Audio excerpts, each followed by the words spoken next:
어떤 장애를 막을 수도 있고, 때로는 머리를 더 좋게 발달하고 유지할 수 있는.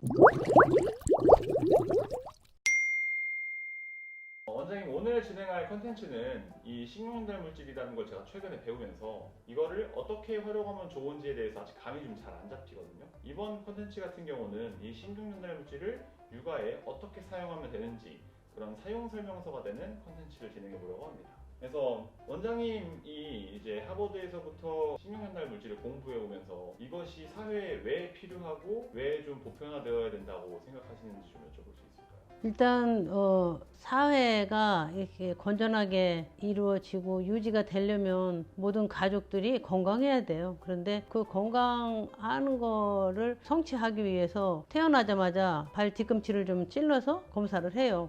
그래서 이게 이제 정부 차원에서 하고 있잖아요. 이제 이런 거는 그 정신, 지체, 뭐 여러 가지 왜 문제가 많잖아요. 뇌 기능에 영향을 주는 이런 모든 그 유병률을 낮추는데 목적이 있어요. 그런데 이제 우리가 태어났을 때 증세가 있기 전에는 벌써 신생아 스크리닝 검사하고 연관이 돼요. 그리고 이미 이제 우리 아기가 좀 늦어. 어떻게 말이 없지? 태어났는데 지금 보통 한 달 정도 되면 아이가 옹알이를 해요. 근데 우리 아이가 옹알이를 안 해요. 이거 심각한 거예요. 옹알이를 안 하는 아이들은 자라서 말을 한다고 기대를 못 하니까. 그만큼 초기에 아이들의 이게 뇌 기능 신경 전달 물질은 굉장히 중요해요. 특히 이제 아이가 자라는 과정에서 좀 말이 늦다든지 아니면 자폐 스펙트럼을 보이는 그런 아이들은 진짜 머릿속에 신경 전달 물질이 제대로 들어가는지 한번 확인해 볼 필요가 있어요. 왜 그런가 하면 치료가 가능한 것도 있거든요. 모든 걸 다 치료한다는 거는 이제 불가능하겠지만 우리가 원인을 빨리 발견하면 그 원인을 제거한다든지 아니면 부족한 게 있다. 얘는 신경 전달 물질 중에 레옵테는 엄청나게 많은데 비옵테는 하나도 없다. 이거는 일찍 발견하면 치료가 금방 돼요. 또 어렵지 않아요. 그냥 먹기만 하면 돼요. 그래서 이런 거를 일찍 발견하면 이건 뭐 정상 생활을 할 수 있는 이런 상황이거든요. 그래서 우리가 그냥 모르고 제가 왜 늦지? 제가 왜 안 먹지? 뭐 이렇게 생각할 게 아니고 정확하게 한번 확인하고 검사를 하는 것이 중요해요. 보면은 이제 막 이런 우리가 검사를 하면 막 유전 대사 막 유전 막 이렇게 하면 뭐 일단은 무섭잖아요. 물론 이제 유전자에 뭐 돌연변이가 생겨서 이렇게 오는 것도 많아요. 그렇지만 유전이 아닌 환경, 우리가 먹는 거, 식사 뭐 이런 거하고도 연관될 수 있어요. 그러면은 엄마가 먹이는 음식이 진짜 조금 보통 애들과 좀 다르다. 애가 먹는 습관도 참 이상하게 먹는다. 내 조카 중에 하나는 아이가 태어나서 안 먹어요. 콜라에다가 밥을 말아 먹는 이상한 버릇이 있었어요. 아이가 이제 어렸을 때는 그게 많이 힘들었는데 우리 주위에 이렇게 아이들 보면 잘 안 먹고 또 이상한 거를 먹고 그러면은 그 이상한 것을 먹었을 때 머릿속에 정상적으로 돌아야 할 이런 신경 전달 물질이 밸런스가 맞고 아이가 살아가는데 문제가 없을까? 한번 좀 생각해 보는 게 좋죠. 그래서 우리가 건강검진 하듯이 아이가 제대로 발달 못하는 경우에는 꼭 어렵게 생각하지 말고 검사가 가능해요.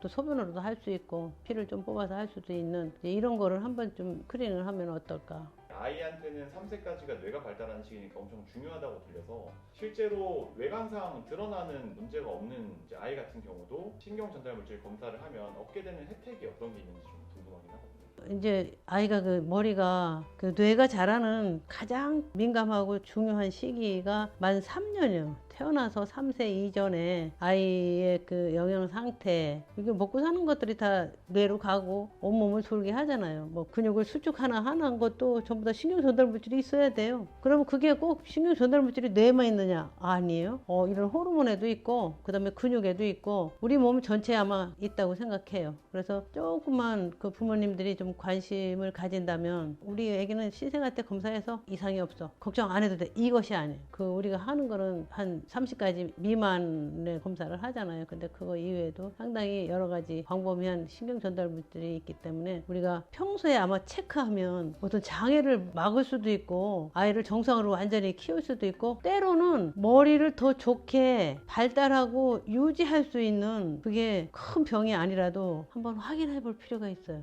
원장님 병원에서 진행하고 있는 신경 전달 물질 검사에 대해서 좀 프로세스를 알 수 있을까요?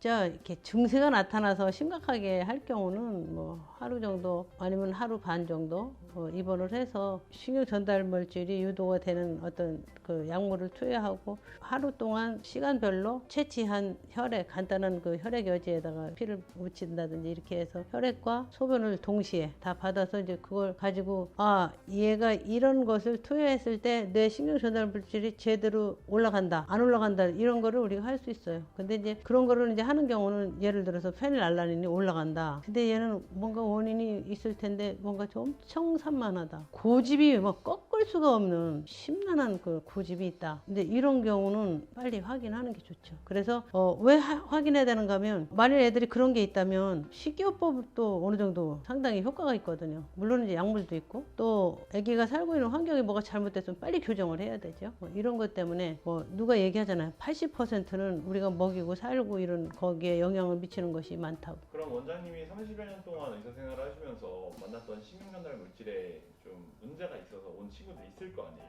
많죠. 그러면 이제 그런 거에 대해서 좀 사례, 케이스 스터디가 될 만한 그런 사례들을 좀 알 수 있을까요?